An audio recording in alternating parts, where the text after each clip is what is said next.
Subhanallah, subhanallah. Al-Fatihah.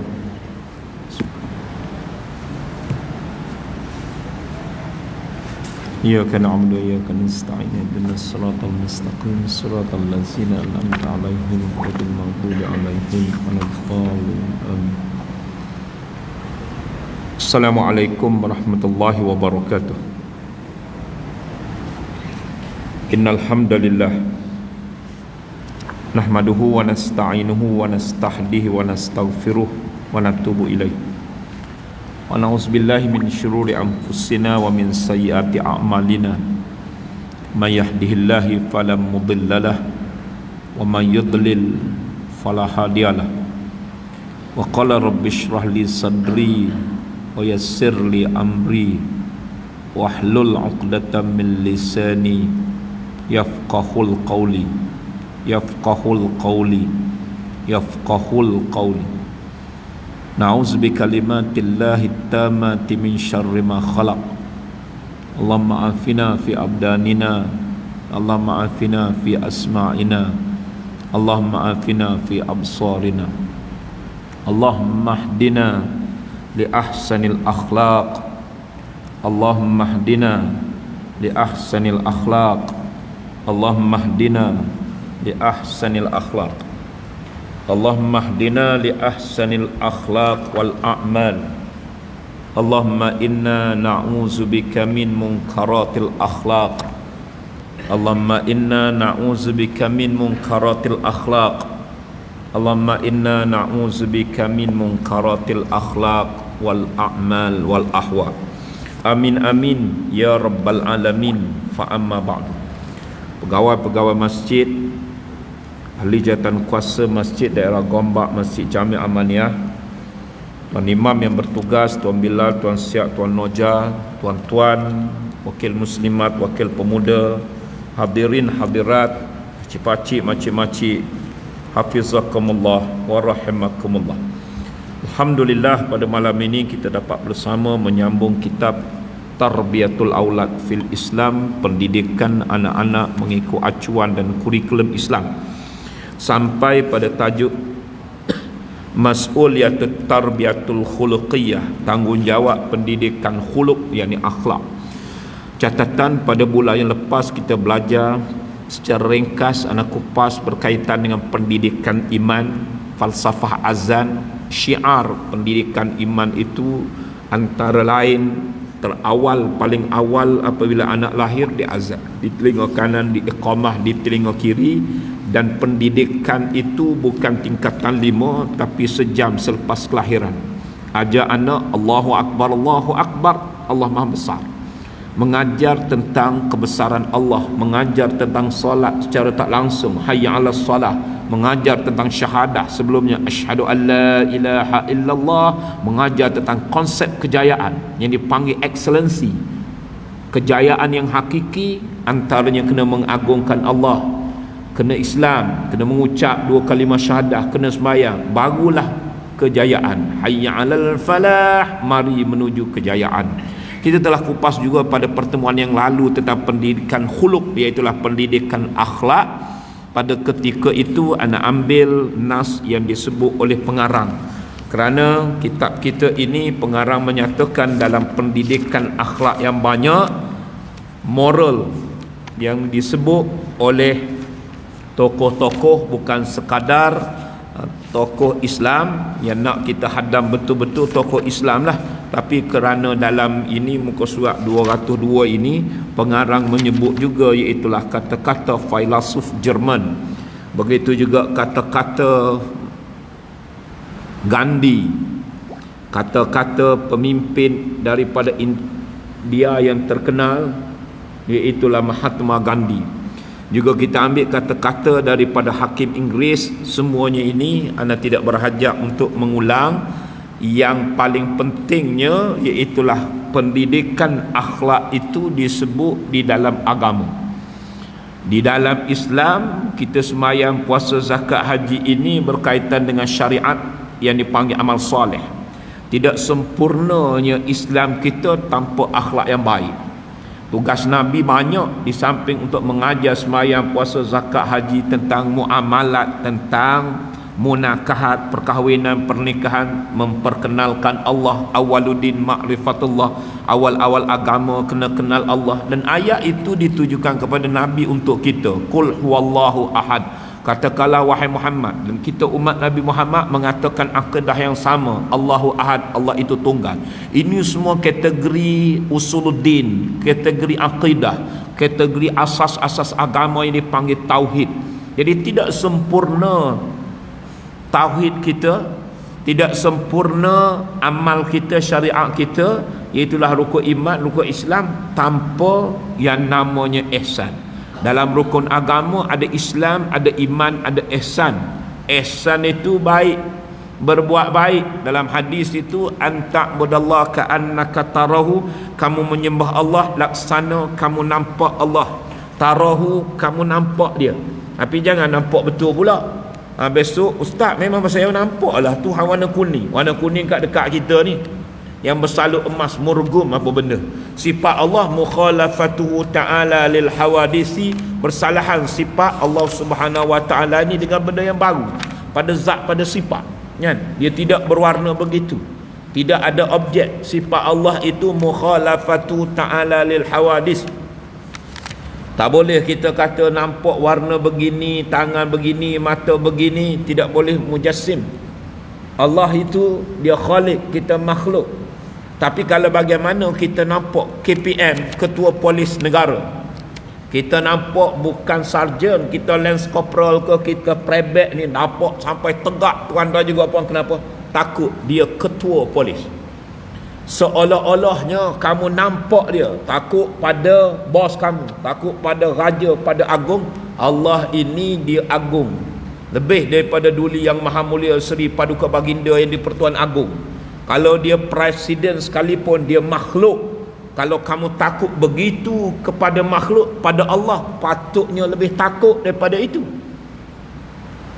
Kerana Allah dia khalik, tapi kita tidak terasa begitu. Nabi kata ka'anna, ini seolah-olah, tarahu, kamu nampak dia. Fa illam takun tarahu, jika kamu tidak nampak dia, fa innahu yarak, dia nampak kamu. Jadi bawalah ihsan ini, Allah nampak. CCTV Allah ni, pegawai Bilal, Fadil, semua AJK tu duduk dalam masjid 2 bilik tu, dia nampak. Sebab ada CCTV kat sana, jaga nampak. Tuan-tuan tu ada ni, ceropong besar ni, dia nampak. Kalaulah kita dirakam begini pun kita kontrol kerana orang semua nampak masuk TV, kat luar pun nampak. Tuan-tuan, CCTV Allah lagi tepat daripada CCTV masjid. Sebab tuan-tuan pergi letak, iaitulah chewing gum ataupun cat dengan kertas dan penghalang, tak nampak dah. Tapi Allah, tuan-tuan letak chewing gum ke, tuan-tuan letak pergi kapas ke, letak cat pun, dia nampak. Sampai nampaknya touching, sentuh deep pada hati anta tu, dia tahu dah deep kat sini hati niat tu, Allah dah tahu. Allah tahu. Kita tak tahu, tak nampak apabila ditutup, tapi Allah Sami'un, Maha mendengar, Maha melipat. Jadi ini yang diajar, anta'budallah ka'annaka tarahu, kamu menyembah Allah laksana kamu tarahu, nampak dia. Fa illam takut, ka'anna, ya, ka'anna ni seolah-olah, jangan nampak betul. Seolah-olah macam kita nampak polis, kita takut, nampak harimau, kita takut, nampak Perdana Menteri, kita takut, kita nampak bos, kita takut, buat baik saja. Allah lebih takut sepatutnya daripada itu. Fa illam takun tarahu, jika kamu tidak nampak dia, tak boleh melihat dia. Dia lihat kita, kita tak boleh lihat, tak nampak dia. Dalam syurga nanti baru kita nampak dia. Nikmat yang paling agung selebih daripada melihat bidadari, lihat wajhullah, wajah Allah.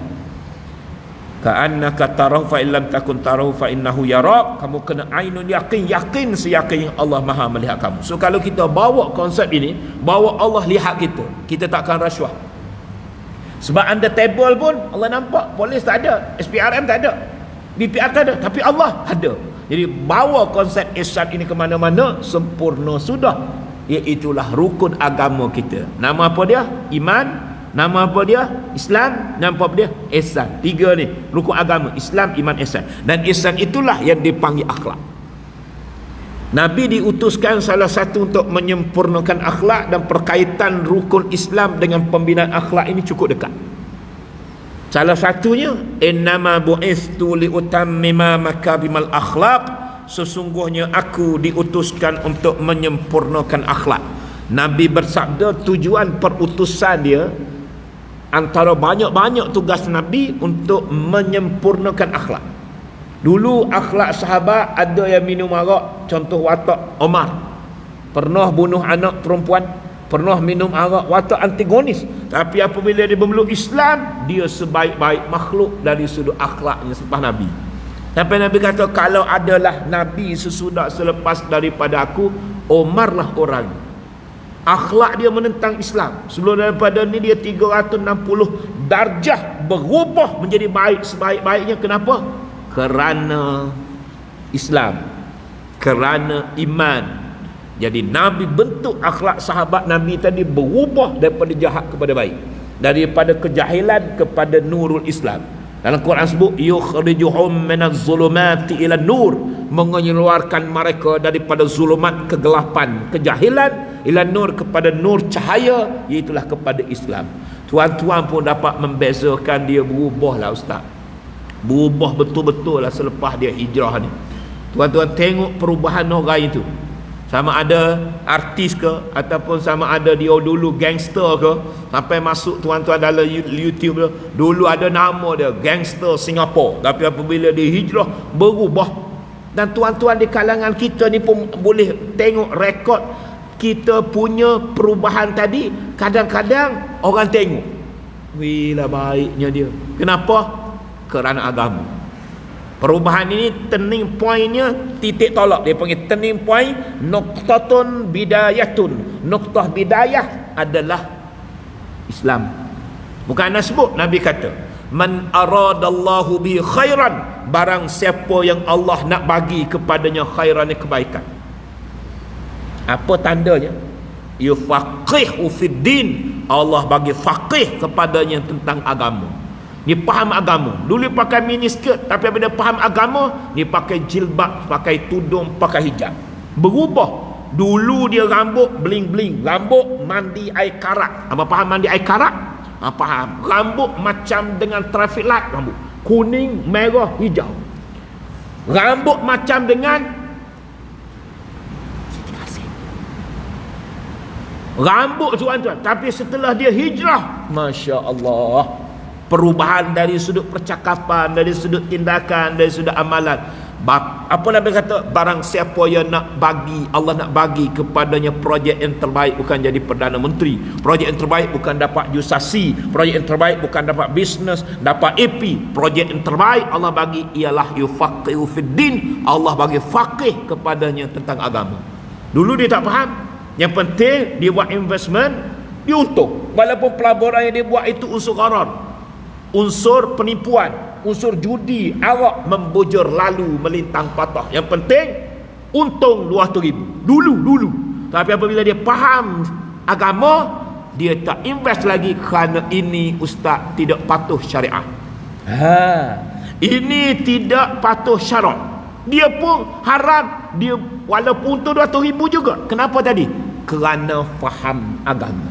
Barang siapa yang Allah nak bagi kepadanya kebaikan, Allah bagi kepadanya iaitulah yufaqihu fid din. Fiqh ni tuan-tuan tahu syariat. Tuan-tuan belajar fiqh, belajar syariat. Al-fiqhu bermakna al-wa'yu. Fiqh artinya wa'yu ni faham. Ataupun satu lagi makna lagi, al-fiqhu bermakna al-fahmu, faham. Jadi al-fiqhu sama erti etimologinya dari sudut lugatan. Fiqhu makna al-fahmu, kita pun panggil faham. Al-wa'yu berpengetahuan. Jadi dia belajar fiqh, dia ada pengetahuan tentang fiqh. Dia ada kefahaman, faham tentang syariat. Bata, sah, wajib, sunat, dosa, pahala. Itu bukan dalam bidang engineer.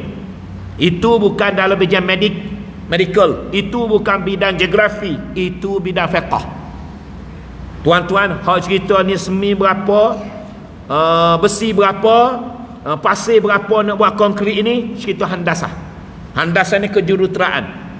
Tuan-tuan, hak cerita halal, haram, dosa, pahala, sah ni cerita fiqh. cerita syariah. Jadi Allah bagi faham kepadanya, lalu ketika itu dia tidak tipu. Kenapa? Kalau dia tipu, dia pecah amanah, dia nak untung. Sepatutnya bangunan itu 5 juta, tapi dia pun buat pecah amanah. Sama ada dia bayar, kurangkan semen, kurangkan batu, kurangkan pasir untuk dapat untung lebih. Kemudian bayar sana bayar sini, yang panggil persen. Tuan-tuan yang masuk poket, yang ini semua ni dipanggil ketirisan. Akhir sekali roboh stadium Gobado, akhir sekali roboh makmal komputer sekolah. Ini contoh. Kenapa? Tadilah fiqh tu nombor 10. Yang penting untung dulu, tapi dia faham ni haram. Kamu buat ini, kamu nak untung, kamu telah pecah amanah, membahayakan. Sepatutnya 5 juta, tapi kamu nak untung, bagi semua tak cukup. Berlakunya tuan-tuan, itu contoh bak rasuah. Jadi kalau faham agama, itulah projek yang terbaik. Allah bagi kepada seseorang itu yang terbaik, yufaqihu fiddin. Allah bagi faqih kepadanya tentang agama. Di samping kata-kata yang disebut oleh, yang telah kita kupas dulu macam-macam lah, yang disebut oleh filsuf Jerman sebagai contoh muka surat 204 ini, kita sedang mengupas itulah tanggungjawab pendidikan moral, pendidikan akhlak ini, yang telah kita masuk muka surat 201, 202, 203 dan 204 ini untuk memberi satu sokongan. Bukan kita nak ikut kata filsuf ataupun ahli falsafah Jerman ini. Yang kita nak baca tadi kata-kata Nabi, innama bu'istu li utammima makarim akhlak, yang Allah sebut dalam Quran, kana khuluqul Quran, adalah akhlak Nabi, adalah akhlak sebiji macam Quran. Quran yang berjalan, Quran bergerak. Kana khuluqul Quran, kana adalah khuluqu akhlak, moral Nabi ku Quran. Laqad kana lakum fi Rasulillahi uswatun hasanah, sesungguhnya pada susuk tubuh Nabi, batang tubuh Nabi adalah role model, suri tauladan. Allah sebut, Quran sebut yang dipanggil towering personality, personality kemuncak, idol, yang dipanggil idola, yang dipanggil icon, yang dipanggil suri tauladan, yang dipanggil role model, suri tauladan, contoh sampel modeling yang terbaik adalah Nabi. Quran sebut, hadis sebut, lalu pengarang pun sebutlah antara yang disebut oleh filsuf Jerman. Contohnya dia kata, iaitulah Pecha berkata, akhlak tanpa agama adalah sia-sia. Ni orang Jerman, dia orang kafir, dia nak bagi tahu, nak menyokongnya akhlak ni penting, sampai dia kata akhlak tanpa agama sia-sia.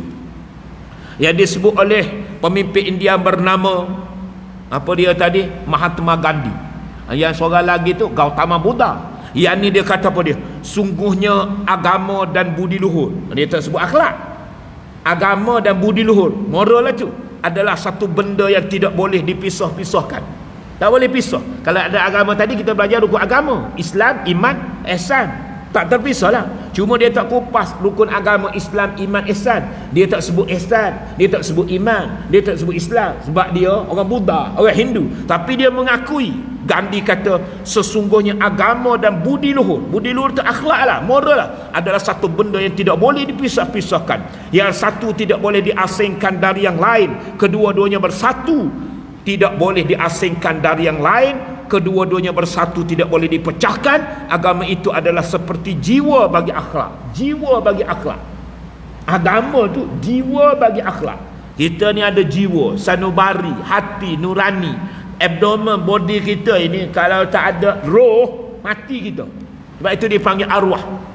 Dia ada tempatnya. Tempatnya iaitulah nyawa, roh itu dan body itu. Jadi kalau terpisah, dia nak bagi tahu pentingnya akhlak. Agama itu adalah seperti jiwa bagi akhlak. Dia orang yang tak ada akhlak, tak ada jiwa. Sebab itu dia sembelih orang, dia kerak 18, dia cungkil mata, dia kerak dalam keadaan hidup, dia ambil pundi kencing, dia ambil buah pinggang, dia ambil jantung tu. Di Myanmar tu punya zalim, hidup-hidup dia buat terhadap orang Islam. Tak ada jiwa, tak ada akhlak, tak ada nurani, tak ada perasaan, tak ada ihsan. Dan disebut lagi, ataupun dengan, sedangkan akhlak itu pula seperti udara bagi jiwa. Nak bagi tahu tak terpisah udara dengan jiwa ni. Tu tak nampak, tapi dia keluar hawa yang tuan-tuan panggil karbon dioksida, karbon dioksida, kemudian oksigen. Siapa bagi bekalan bagi karbon dioksida? Pohon-pohon. Sebab itu jangan buat pembalakan haram. Kalau kita gondol bukit cahaya, kemudian kita ranap habis, maka dia tidak boleh supply kepada kita karbon dioksida. Kita masuk tuan-tuan oksigen ni, keluar karbon dioksida, ada hubungan dengan alam. Bagaimana dia nak sebut akhlak itu seperti udara bagi jiwa, ataupun dengan kata-kata lain, bahawa agama itu menghidupkan akhlak, mengembangkan budi dan menyegarkan akhlak, sebagaimana air menyuburkan tanaman dan juga membesarkan tanam-tanaman dan tumbuh-tumbuhan. Ini yang disebut oleh Gandhi. Pemimpin-pemimpin, tokoh-tokoh ini nak menyokong, bukan kita ikut kata Buddha, bukan ikut kepada falsafah Jerman, kita ikut tadi Nabi, Quran. Cuma dalam banyak-banyak pengarang menyatakan dalam kitab dia ini, muka surat 204 ini, sebagai sokongan kepada pentingnya pendidikan akhlak. Muka surat 205 dia sambung hadis balik. Dia kata apa ni? Sebelum ini kami telah nyatakan komentar tentang filsuf Kant tadi yang disebut tidak akan wujud akhlak tanpa 3 kepercayaan berikut. Yang ni Kant ini iaitulah daripada hakim Inggeris. Semua ni orang-orang kafir. Dia kata apa dia? Tidak akan wujud akhlak tanpa 3 kepercayaan berikut. Dia percaya tentang akhlak moral. Sebab pemimpin mereka sebelum daripada ni, dia komen berkaitan dengan ahli menteri kabinet British yang melakukan rasuah, iaitulah Ding. Jadi hakim Inggeris kata, memberi komentar skandal moral seorang menteri kabinet. Dia kata apa dia? Tanpa akhlak, tanpa agama, tidak mungkin wujud akhlak pada diri seorang. Sedangkan tanpa akhlak tidak akan wujud undang-undang pula. Agama adalah satu-satu sumber yang murni, daripadanya dapat dibezakan yang baik perilakunya dan yang buruk perilakunya. Agama juga adalah satu-satu faktor yang dapat mengikat manusia dengan contoh tauladan yang dapat memikat hati. Agama ialah satu penawar yang dapat membendung keegoan seseorang dan dapat menghentikan kemaharajalela tabiatnya ataupun pengaruh kebiasaannya, lalu menundukkannya ke bawah cita-cita dan tujuan. Dialah yang dapat mendidik nurani yang hidup, dengan asasnya akan dapat ditinggikan akhlak seseorang. Semua ni kata-kata orang Inggeris yang bukan orang kafir, tapi ada fitrah. Tuan-tuan, manusia ni dia fitrah. Walaupun dia kafir, dia hantar anak ke sekolah nak berjaya. Orang India, orang Cina, orang Melayu, kadazan muruk, dia hantar anak sekolah nak berjaya. Tak ada cita-cita dia cari duit, bagi duit pada anak, pergi kat sekolah supaya gagal. Apa cita-cita papa? SPM ni nak habis di minggu depan ni, cita-cita anak saya supaya gagal semua subjek. Kalau ayah dia cakap macam tu, cuba cek balik. Mungkin ayah dia baru lepas minum air ketum, mabuk apa benda. Jadi semua orang nak berjaya, semua orang nak excellent, mengikut kejayaan orang nak, kecantikan orang nak, kebahagiaan orang nak, kekayaan orang nak. Jadi fitrah manuri manusia begitu. Dia tak nak orang rasuah. Ni hakim ke, Gandhi ke, Gautama Buddha ke, Thatcher ke, Ding Scott, semua ni sebut tentang fitrahnya begitu. Cuma dia tak sebut dari sudut agama saja. Tapi akhlak tu dia akui. Kemudian disebut lagi, anda terpaksa baca tuan-tuan, sebab pengarang Dr. Abdullah Nasir Ulwan ni dia tulis banyak. Kalau anda hurai ikut anda, baik anda jadi penulis, jadi meraihkan. Lama-lama tuan-tuan tak ada kitab. Jadi kita anak ada 3-4 projek situ sikit-sikit tuan-tuan, supaya menarik. Tuan-tuan pun suka dengar. Sebab ceramah tu agak interesting, tuan-tuan baru interested. Kalau tidak, tuan-tuan ramai yang gugur syahid fi sabilillah. Lama-lama tak ada kitab. Jadi ada baca kitab sikit, kemudian kita olah mengikut kefahaman pencerahan. Yang ni kita baca sikit lagi. Dia kata apa dia? Ada 3 tadi. Apa yang disebut oleh filsuf Kant, dia kata apa dia? Tidak akan wujud akhlak tanpa 3 kepercayaan berikut. Yang pertama, kepercayaan adanya Tuhan. Kan, sepatutnya kau masuk Islam lah wahai Kan. Patutnya begitu, sebab dia pula ajar kita. Dia kata tidak akan wujud akhlak tanpa 3 kepercayaan berikut. Dia kata kepercayaan adanya Tuhan. Sepatutnya dalam rukun iman tu memang tuan-tuan kena mengakui. Dan Allah pun tanya kan, dulu waktu Allah jadikan makhluk ini, Allah tanya, mereka jawab iaitulah la yaqulunna Allah. Mereka jawab semua yang menjadikan ini Allah. Yang mereka akui jauh di sudutnya kuasa besar yang menjadikannya. Yang ni kepercayaan kepada itu. Yang kedua, keabadian roh. Roh, cuma dia tak kata dia arwah Ken. Dia tak katalah arwah kan, tapi ruh juga. Dia kata keabadian ruh yang abadi kekal kembali kepada ruh spiritual dalaman nyawa kita. Yang ketiga dia katanya iaitulah serta penghisapan sesudah mati. Hei kan, masuklah kamu akan Islam wahai Ken. Sebab dia pula ajar kita. Dia ni Ken ajar kita sama dengan kita ajar dia pula. Dia kata ni dalam tulisan dia kata serta penghisaban sesudah mati. Mungkin hisab ni diterjemahkan oleh Syekh Ahmad Smart ikut. Syekh Ahmad Smart ni terjemah ikut bahasa Johor, bahasa Melayu dia guna hisab. Mungkin dia guna perkataan Inggeris lah, tapi hisab tu kiraan lah, matematik. Semua kita akan dikira, dihitung. Dan itu adalah dalam agama. Sesudah itu kami bicarakan di atas, jadi banyak ini tak nak baca. Berikut ini perhatikan pesanan dan petunjuk Islam dalam hal mendidik anak-anak dari sudut akhlak dan budi pekerti. Muka surat 205, paragraf yang ketiga tengah ini. Dia pun ambil sikit tentang Kant, ambil sikit tentang Hakim Ding, Inggeris, Gandhi dan Jerman ni. Dia pun kembali kepada kata Nabi dan juga kata Allah.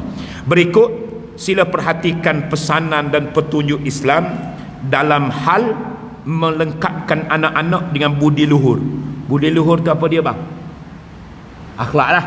Abang ni berbudi luhur, bagus, dari pusing ke sana tunduk, mari duduk sini nak dengar kuliah. Ambil budi luhur ni, dia panggil berakhlak. Orang panggil tata kelola, sopan santun. Abang pun bagus. Kalau dia duduk sini duduk main gadget, aku pun tak selesa. Duduk mengajar, duduk main. Tapi bagus ni, dia panggil berakhlak. Melayu panggil apa dia? Beradab. Adab tak akhlak. Tuan-tuan panggil apa dia? Sopan santun. Melayu sebut ni bang, abang Melayu kan? Bagus. Bukan abang lah. Okey. Dia kata apa dia bang? Dia kata yang merah itu saga, yang kulit itu kundi. Abang sambung? Bagus. Dia ingat sekolah rendah dulu kan? Okey. Yang merah itu saga, yang kulit itu kundi. Yang indah itu bahasa, yang cantik itu budi. Cantik budi bahasa abang. Dia panggil akhlak. Dia kata apa dia ni? Bab budi luhur, bab akhlak baik ni. Dari sudut akhlak, dia kata Islam dalam pendidik anak-anak dari sudut akhlak berikut dipersilakan, dia perhatikan antaranya. At-Tirmizi telah meriwayatkan daripada Abu Musa, daripada ayahnya, daripada datuknya, bahawasanya Rasulullah sallallahu alaihi wasallam telah bersabda, ma nahala walidun waladan min nahlin afdalu min adabin hasanin. Ini dalam pendidikan dulu kita dah, tapi sekali lagi pengarang sebut, tapi benda ni disebut dah pada hadis sebelum daripada ni, tapi tentang akhlak. Dia kata apa? Ma nahala walidun, tiadalah pemberi, kita bari ni, begi present, hadiah kepada anak. Walidun ni ayah, father, walad ni anak. Maknanya anak dapat present daripada father ataupun mother yang lebih utama min nahlin, daripada berbanding afdalu min adabin hasanin, yang diberikan oleh seorang ayah kepada anaknya tidak lebih afdal, lebih better, lebih more better, lebih mulia, lebih baik min adabin hasanin, daripada akhlak yang baik. Kita bagi basikal BMX ataupun BMW lah, sport. Orang kaya bagi anak sampai BMW, kereta sport BMW. Abang ada BMW? Ustaz pernah naik dulu sebelum beli kereta sendiri, naik BMW tahu. Bas mini wilayah. Tu BMW. Ya, dia bukan kereta biasa, sampai 500,000 bagi pada anak hadiah SPM. Itu jadi cikgu 500,000 sampai pecing pun tak dapat. Ni cerita orang kaya lah, budak-budak melawati kan. Budak-budak kaya tuan dan juga puan, makna kita bagi hadiah yang sampai 200,000, 300,000, tapi anak tak erti baca kunut. Anak pakai seluar pendek di padang, main olahraga. Anak yang rambut macam tadi, Nabi kata tidak ada pemberian yang lebih utama, lebih mulia yang diberikan oleh seorang papa ataupun mama, ayah kepada anaknya min adabin hasanin, daripada adab ataupun akhlak yang baik. Kita ajar anak cara makan, cara pakai. Ajar anak tu adab zikir ketika kita nak memakai pakaian. Itu lagi afdal daripada kita bagi EX5. Buluk dulu mungkin 10 tahun dulu dapat EX5 okey lah. Motor ikut zaman lah. Ni zaman ni tak ada dah ya, sebab tu lah. Ni zaman apa dia ni? Tak ada dah BMX tu. Ni hal lain pula ni. Apa dia? Dapat Hulago, Harley Davidson kau tu. Jadi hak ni berharga pada kamu. Tapi lebih berharga, lebih bernilai daripada kamu ajar anak walaupun satu adab, satu zikir, satu wirid. Sebagai contoh, zikir ketika kita memakai pakaian. Ini untuk anak kita ajar. Yang sepatutnya bukan anak, bukan budak. Bapak budak belum tentu ni. Bapak budak ketika nak pakai pakaian tu, akhlak Nabi, doa Nabi, zikir Nabi. Ketika Nabi memakai pakaian, Nabi memulakan tayammunu fi sya'ni kulli. Nabi memulakan segala urusannya dengan tayammun, yamin kanan lah. Bukan tayamum. Tayamum debu tanah tu. Yaminu kanan, shimalu kiri. Jadi Nabi mulakan dengan kanan. Jadi cara memakai pakaian, sama ada kasut ke, sandal ke, seluar ke. Seluar pun ada kaki kanan, kaki kiri kan. Mana sauk kaki kanan dulu. Baju pun jubah ni sauk lengan hak kanan dulu. Hak ada kanan kiri lah. Kau kakak pakai tudung kanan kiri ada juga. Pusing kot sana juga. Hak logik lah. Maka ketika itu kita ajar anak makan dengan tangan kanan. Nabi kata kul biyaminika, makan dengan tangan kanan kamu. Nabi ajar tu, kita pun ajar anak. Bismillah, sebut nama Allah wahai anak. Aiman, baca doa, baca bismillah. Budak nak boleh kau pandai tu kita ajar satu je. Tapi sampai sekarang 27 tahun. Bukan umur 7 tahun. Langsung tak erti, bukan sekadar doa makan. Tuan-tuan kita ni doa makan okey lah. Tapi doa pakai pakaian tadi contoh. Kalau kita nak ajar anak, mesti kita sendiri tahu. Okey, siapa boleh jawab? I pay your dinner tonight. 5 saat sekarang. Doa pakai. Bagus abang. Bagus gitu. Bagus gitu. Itu maknanya nahi kushnahi, nahi zandagi, nahi kabini. I don't do. Bagus, agak tahu. Tuan-tuan, Nabi ajar antaranya ketika kita nak memakai pakaian, dia kata apa dah? Allahumma inna nas'alu min khairihi wa khairi ma huwa lahu.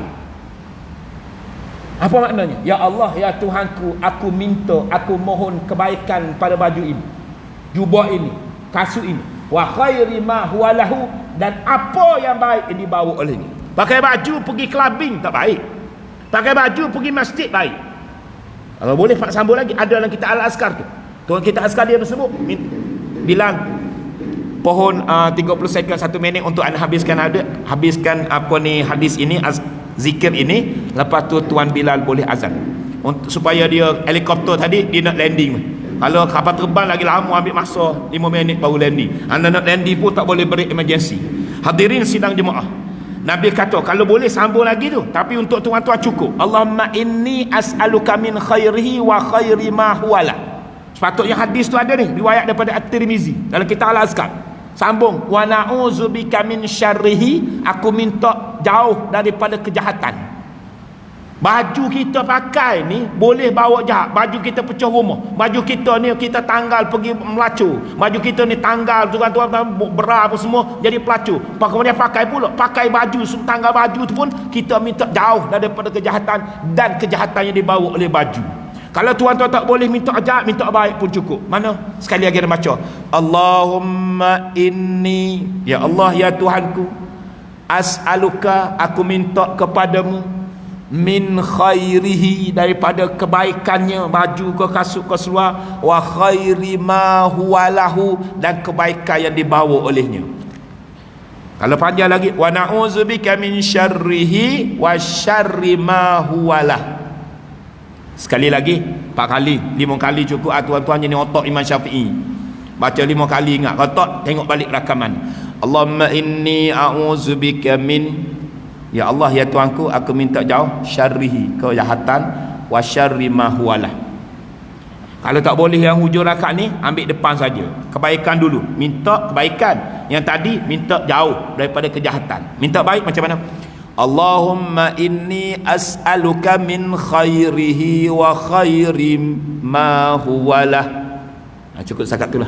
Hak pandai ni, hak tak ponting kelas hafal dulu, sambung. Wa na'udzubika min syarrihi wa syarri ma huwalah. Secara mudah, ya Allah aku minta kebaikan daripada baju ini dan apa yang dibawanya. Baju ini bawa kita ke masjid, bawa pergi umrah, bawa kita qiyamul lail, baik aja.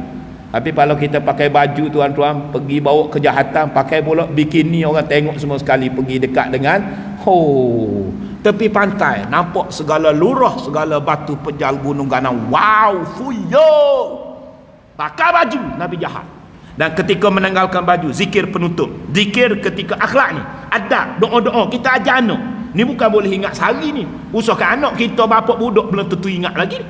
Tapi paling tidak ya kita baca antaranya sitru ma baina ayunul jin wa aurati bani adam, tabir, sitar, tabir ni hijab. Ustaz tak nampak sangat hijab. Kenapa? Duduk di belakang tabir muslimat. Hijab, sitar, pendinding ataupun defendant baina ayunul jin, antara iaitulah mata jin, wa aurati bani adam, dan aurat anak Adam, ayyaqulur rajulu, ketika seorang lelaki ataupun perempuan muslim, seorang yang Islam, iza arada an yatraha thiyabahu, apabila dia nak menanggalkan pakaiannya, dia sebut bismillahilladzi la ilaha illahu. Tuan-tuan baca ke tak ni? Kalau tak baca, jin lama dah tengok tuan-tuan punya si Anu tu 5 eci. Dia tengok kita punya faras, kita punya zakat, maaf ya, dia nampak angry bird kita. Kita buka baju, dia nampak. Kenapa? Pocik tak baca doa. Pocik tak baca doa. So sebelum kita nak ajar anak, patut kita sendiri. Beza di antara orang Islam dengan jin, afrik, bunian, orang kafir. Kita ni orang Islam, jin tak boleh nampak. Aurat kita tak nampak. Kan kita ni pakai baju, orang tak nampak bulu dada anak, tak nampak. Kenapa pakai jubah? Pergi pejabat. Tapi balik rumah boleh orang tengok. Tapi dalam rumah kita tu segala makhluk asing boleh tengok. Bukan hati. Parti tahu. Parti tu pendatang asing tanpa izin, tu pun bagi tengok juga. Walau dia tu bukan mahram kita. Bibi kita molek-molek ada pakai. Tu pun kena jaga. Ada mem ni. Hadirin, ceritanya apa dia? Aurat di antaranya tak nampak.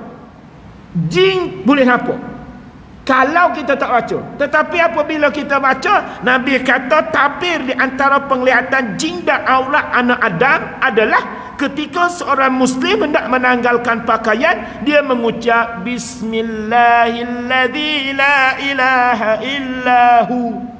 Mudah je kan? Bismillah orang semua tahu, dengan nama Allah, in the name of God, allazi la ilaha illa, yang tidak ada Tuhan kecuali Dia. Jadi tuan-tuan boleh hafal lah. Sebab tuan-tuan sebut la ilaha illallah, cuma la ilaha illahu, hu tu dia. Cuba sekali bang. Bismillahilladzi la ilaha illa huwa. Betul. Walaupun tak sebut. Abang, bismillahilladzi la ilaha illa huwa. Kalau huwa tu kita berhenti illahu. Bismillah dengan nama Allah. Allazi la ilaha illa, yang tidak ada la ilaha, tidak ada Tuhan illa huwa, kecuali Dia. Moga-moga selepas daripada ini kita dapat ilmu ni sedikit, adab ini ketika menanggalkan pakaian, baca bismillahillazi la ilaha illahu. Jadi jin, orang bunian, bolong, hantu raya, pelesik, hantu maklimah balik rumah, begitu juga hantu bungkus ikat tepi, pontianak harum sundal malam, semua jin afrik tak boleh tengok dengan hanya baca bismillahillazi la ilaha illahu. Selamat beramal. Aku qali hadza, astaghfirullahalazim li wa lakum. Assalamualaikum warahmatullahi wabarakatuh. Terima kasih dan mohon maaf Tuan Bilal. Silakan.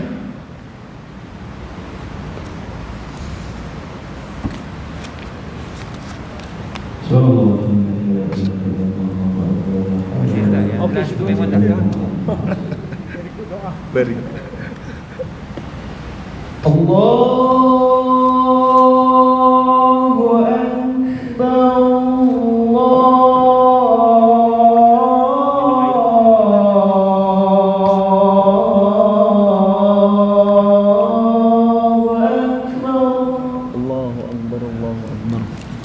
Allah